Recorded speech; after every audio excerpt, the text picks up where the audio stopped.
हर खेत को पानी, हर हाथ को काम, हर तन पर कपड़ा, हर सिर पर मकान, हर पेट में रोटी, बाकी बात खोटी। ये बोल चौधरी देवीलाल के हैं, जो किसानों के मसीहा के नाम से मशहूर हैं। वो देश के उप प्रधानमंत्री और हरियाणा के 2 बार मुख्यमंत्री रहे।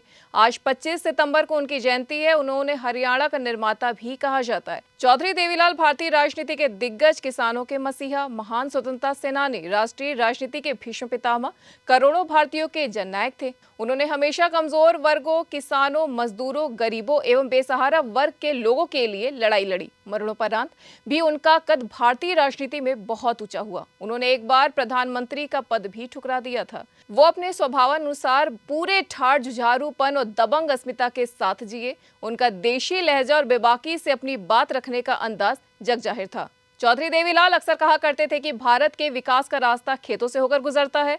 जब तक गरीब, किसान, मजदूर इस देश में संपन्न नहीं होगा, तब तक इस देश की उन्नति के कोई मायने नहीं है। वे इसे अक्सर दोहराया करते थे।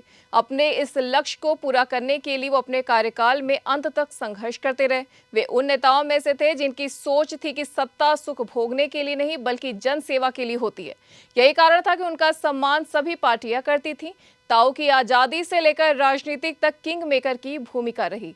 तख्त बदल दो, ताज बदल दो, बेईमानों का राज बदल दो। 1989 के चुनाव में चौधरी देवीलाल का यह नारा भ्रष्टाचार के खिलाफ जनता की आवाज बना था।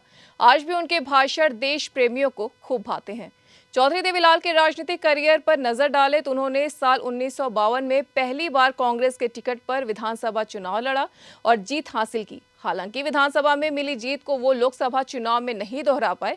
उन्हें लगातार 3 लोकसभा चुनाव में हार का सामना करना पड़ा। इस बीच वो 2 बार हरियाणा के मुख्यमंत्री रहे। यही नहीं, उन्होंने 2 दिसंबर 1989 से 21 जून 1991 तक देश के उप प्रधानमंत्री की जिम्मेदारी भी संभाली।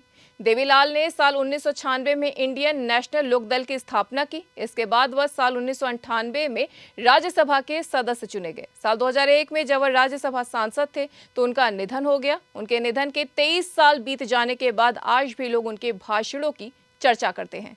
एनवन लाइव की खास खबर।